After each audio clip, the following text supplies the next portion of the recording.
بسم الله الرحمن الرحيم شهر رمضان الذي أنزل فيه القرآن هدى للناس وبينات من الهدى والفرقان فمن شهد منكم الشهر فليصم ومن كان مريضا أو على سفر فعدة من أيام أخر يريد الله بكم اليسر ولا يريد بكم العسر ولتكملوا العدة ولتكبروا الله على ما هداكم ولعلكم تشكرون صدق الله العظيم۔ دوسرے سپارے کی آیت تلاوت کی گئی ہے۔ آج کے درس کا عنوان ہے رمضان اور قرآن مجید کا مضبوط ربط ہے اور مضبوط جوڑ ہے۔ رمضان آتا ہے تو قرآن مجید کی ایک فضا عام ہو جاتی ہے۔ جو بیچارہ پورا سال قرآن مجید نہیں دیکھتا، رمضان کی برکت کی وجہ سے اللہ اس کو قرآن مجید کھولنے کی توفیق دیتے ہیں۔ جہاں اس کو 11 مہینے قرآن مجید کی ایک آیت پڑھنے کی توفیق نہیں ملتی تھی، رمضان کا مہینہ آتا ہے وہ ایک قرآن مجید نہیں 2 3 4 5 تک بھی وہ قرآن مجید ختم کر لیتا ہے۔ تو رمضان اور قرآن مجید یہ دونوں چیزیں آپس میں لازم ملزوم ہیں۔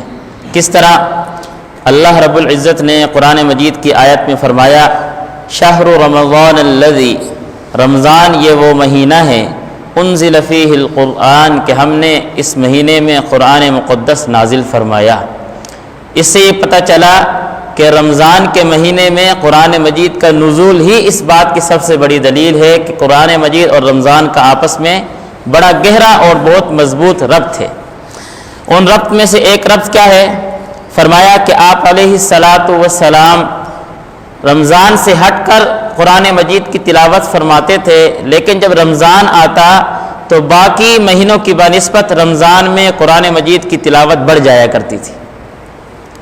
رمضان کے مہینوں کے علاوہ جب رمضان کا مہینہ آتا تو رمضان میں قرآن مجید کی تلاوت باقی مہینوں کی بنسبت بڑھ جایا کرتی تھی۔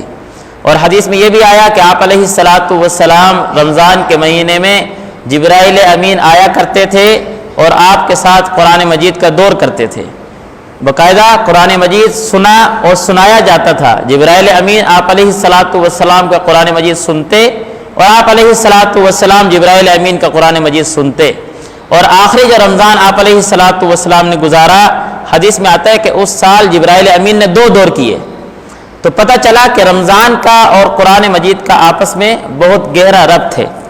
اسی طرح ایک یہ ربط آپ کو ملتا ہوگا کہ رمضان کے مہینے میں باقاعدہ ایک اللہ نے تراویح کی عبادت رکھی ہے، اور تراویح کی نماز 20 رکعت پڑھنا یہ الگ سنت ہے، اور تراویح میں پورا قرآن مجید پڑھنا یہ الگ سنت ہے۔ باقاعدہ تراویح کی نماز کا اضافہ کر دیا گیا، اور صرف یہی نہیں کہ 20 رکعت تراویح پڑھ لے، نہیں، اس میں پورا قرآن مجید پڑھنا یہ الگ سنت قرار دیا گیا۔ اس سے پتہ چلا کہ رمضان کا اور قرآن کا کتنا گہرا اور مضبوط ربط ہے۔ اسی طرح حضرات صحابہ کی زندگی اٹھا کر دیکھیں، اولیاء اللہ، بزرگان دین، ان کی زندگی اٹھا کر آپ دیکھیں، رمضان کے مہینے میں باقی مہینوں کی بنسبت قرآن مجید کی تلاوت کثرت سے آپ کو ملے گی۔ امام ابو حنیفہ رحمۃ اللہ علیہ کے بارے میں آتا ہے کہ رمضان کے مہینے میں 61 قرآن مجید ختم کرتے تھے۔ 61 قرآن مجید، تراویح کا الگ قرآن ہوتا تھا، نوافل کا الگ ہوتا تھا، اور عام قرآن مجید کی نماز کی تلاوت جو ہے وہ الگ ہوا کرتی تھی۔ اسی طرح اور حضرات کے آپ لے لیں گے، شیخ الحدیث ابن زکریا صاحب رحمۃ اللہ علیہ جن کی فضائل اعمال کی تعلیم ہوتی ہے، کہ اپنا خود کیا ہے گھر والوں کا عمل لکھتے ہیں۔ ایک دفعہ کہنے لگے کہ میں گھر گیا تو دادی جان نے کہا کہ اے زکریا قرآن مجید سنا، تو بڑا سنا کیا ہے، تو حافظ بن گیا ہے۔ تو قرآن مجید کہتے ہیں میں کھڑا ہو گیا نفلوں میں اور میں نے سنانا شروع کیا، ایک قرآن مجید ختم کر دیا۔ تو ختم کرنے کے بعد دادی جان کہنے لگی اے زکریا کہیں اس گھمنڈ میں نہ رہنا کہ میں نے ایک ہی رات میں پورا قرآن مجید سنا دیا ہے، مزہ تو تب آتا ہے جب ایک سے زائد پڑھتا ہے، ایک تو ہم بھی پڑھتی ہیں۔ ایک رات میں قرآن مجید کی تلاوت پورا قرآن مجید ہم بھی ختم کرتی ہیں، تو نے ایک کیا ہے رات میں سنا دیا تو کوئی کمال نہ ہوا، ایک سے زائد سنا تو مزہ تب آتا۔ یعنی صحابہ اور اولیاء اللہ بزرگان دین کی کیا ہے آپ زندگی اٹھا کر دیکھیں، ان کی زندگی میں بھی ہمیں یہ بات ملتی ہے کہ رمضان کے مہینے میں قرآن مجید کی تلاوت کثرت سے ہوا کرتی تھی۔ اور اس آیت میں جو اللہ رب العزت نے 3 چیزیں ذکر کی ہیں قرآن مجید کے حوالے سے، فرمایا شہر رمضان الذی انزل فیہ القرآن، رمضان یہ وہ مہینہ ہے کہ ہم نے قرآن مجید اس میں نازل کیا۔ 3 چیزیں، نمبر 1 ھدی للناس، کہ یہ لوگوں کے لیے ہدایت ہے۔ پہلی آیت ہے ذالک الکتاب لا ریب فیہ ھدی للمتقین، کہ یہ قرآن مجید متقین کے لیے ہدایت ہے۔ اور رمضان کا مہینہ بھی ایسے ہی ہے جس طرح قرآن مجید ذریعہ ہدایت بنتا ہے، رمضان کے مہینے میں شیطان بن، عبادت کا ماحول زیادہ، مسجد کی طرف رخ زیادہ۔ اگر انسان رمضان کو رمضان کے حق کے مطابق گزارے تو یہ بھی انسان کی ہدایت کا ذریعہ بنتا ہے۔ اسی طرح دوسری چیز ذکر کی وبینات من الہدی، کہ ایک تو ہم نے اس قرآن مجید کو لوگوں کی ہدایت کا ذریعہ بنایا، وبینات من الہدی۔ نمبر 2 قرآن مجید میں ہم نے لوگوں کی ہدایت کے لیے روشن واضح دلیلیں ذکر کی ہیں، واضح راستے ہم نے کیا ہے بتائے ہیں لوگوں کو ہدایت کے۔ اور اسی طرح جس طرح قرآن مجید ہمیں ہدایت کے راستے بتلاتا ہے، بالکل بھی آئی نہیں، رمضان کے مہینے میں آپ دیکھیں آپ کو ہر بندہ کیا ہے سیدھے راستے پہ چلتا نظر آ رہا ہوگا، ہدایت کس راستے کی طرف آنے کی کوشش کر رہا ہوگا۔ جو بیچارہ پورے 11 مہینے کبھی مسجد کی طرف رخ نہیں کرتا، لیکن رمضان کا مہینہ ایسا بابرکت مہینہ ہے کہ یہ بھی کیا ہے انسان کو کھینچ کر ہدایت کی طرف لے آتا ہے۔ نمبر 3 فرمایا والفرقان، تیسری چیز ذکر کی کہ یہ قرآن مجید ایسی کتاب ہے جب انسان اس کی تلاوت کرتا ہے تو اس کی تلاوت کی برکت سے اللہ رب العزت اس کو حق اور باطل کے درمیان فرق بتلا دیتے ہیں، اپنے اور پرائے کا فرق بتلا دیتے ہیں کہ تیرا کون ہے اور تیرا مخالف کون ہے، اپنا کون ہے غیر کون ہے۔ یہ قرآن مجید کی برکت ہے۔ اور جب رمضان کا مہینہ آتا ہے، رمضان کی بھی یہی برکت ہے، رمضان کے مہینے میں انسان کی خود بخود ایک طبیعت کا میلان ہو جاتا ہے اس بات کی طرف کہ میں اللہ کی عبادت کروں، میں کیا ہے بڑھ چڑھ کر عبادت کروں، راتوں کو جاگوں، ذکر اور زیادہ کروں۔ کیوں اپنوں کی طرف میلان کیوں ہو رہا ہے؟ 11 مہینے جس راستے پہ چلتا رہا اس کو چھوڑ کر کیوں اس طرف آ گیا؟ انسان کو سمجھ آ رہی ہوتی ہے کہ وہ غلط ہے، یہ ٹھیک ہے۔ یہ رمضان کی برکت ہے۔ اور 3 چیزیں علماء نے ذکر کی ہیں جو رمضان اور قرآن مجید میں مشترک پائی جاتی ہیں۔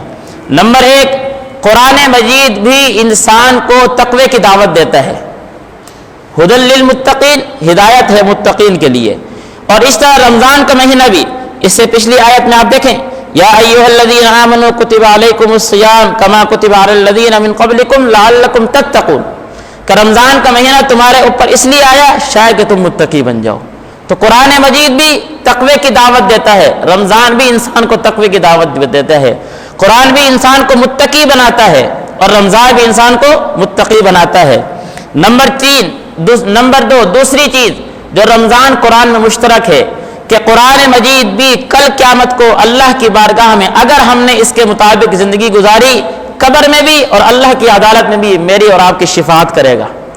اور رمضان کا مہینہ بھی اگر رمضان کو اس کے حق کے مطابق گزارا جائے تو یہ بھی اللہ کی بارگاہ میں آ کر کیا ہے میری اور آپ کی سفارش کرے گا۔ یہ نمبر 3 تیسری چیز، جس طرح قرآن مجید یہ وہ کتاب ہے کہ اس کی تلاوت کرنے کی وجہ سے انسان اللہ کے قریب ہوتا ہے۔ کہتے ہیں نا کہ اگر انسان اللہ سے بات چیت کرنا چاہتا ہے تو تلاوت کرنا شروع کر دے، اللہ سے براہ راست بات کرنے کا ذریعہ ہے۔ جی حضرت قاری رحیم بخش صاحب رحمۃ اللہ علیہ قرآن مجید پڑھایا کرتے تھے۔ شیخ الحدیث عبداللہ درخواسی صاحب رحمۃ اللہ علیہ حافظ الحدیث کا لقب تھا، حدیث کے حافظ تھے۔ جب یہ خیر المدارس جاتے تھے تو قاری رحیم بخش صاحب کے پاس کلاس میں ملنے چلے جایا کرتے تھے۔ قاری صاحب نے ایک دن فرمایا کہ آپ اتنے بڑے بزرگ ہیں، حافظ الحدیث ہیں، اللہ والے ہیں، آپ کیوں میرے پاس آتے ہیں؟ کیوں مجھے گناہگار کرتے ہیں؟ مجھے کلاس سے باہر بلا لیا کریں۔ تو کیا فرمایا کہ آپ اللہ سے قرآن مجید کے ذریعے براہ راست بات کرتے ہیں، ہم حدیث کے ذریعے اللہ سے واسطے کے ساتھ بات کرتے ہیں۔ تو قرآن مجید انسان کا اللہ کے ساتھ براہ راست لینے کا ذریعہ ہے، قرب الہی کا ذریعہ ہے۔ اور بالکل اسی طرح جس طرح قرآن قرب الہی کا ذریعہ ہے، رمضان کے مہینے میں بھی انسان اللہ کے قریب ہوتا ہے۔ رمضان کا مہینہ بھی جب انسان صحیح طریقے سے گزارتا ہے تو یہ بھی اللہ کے قرب کا ذریعہ بن جاتا ہے۔ اب ہمیں سبق کیا مل رہا ہے؟ جب رمضان کا اور قرآن کا اتنا گہرا ربط ہے تو پتہ یہ چلا کہ میں رمضان کے مہینے میں دن کا زیادہ وقت قرآن مجید کی تلاوت میں گزاروں، قرآن مجید کی تلاوت میں گزاروں، کوشش کروں کہ ایک سپارہ پڑھ سکتا ہوں تو ایک سے نہیں زیادہ پڑھنے کی کوشش کروں، 2 پڑھ سکتا ہوں تو 2 پہ اکتفا نہیں، میں 2.5 کی طرف جاؤں، میں 3 کی طرف جاؤں، کوشش ہو کہ میری زیادہ سے زیادہ قرآن مجید میرا ختم ہو جائے۔ اللہ ہمیں عمل کرنے کی توفیق نصیب فرمائے۔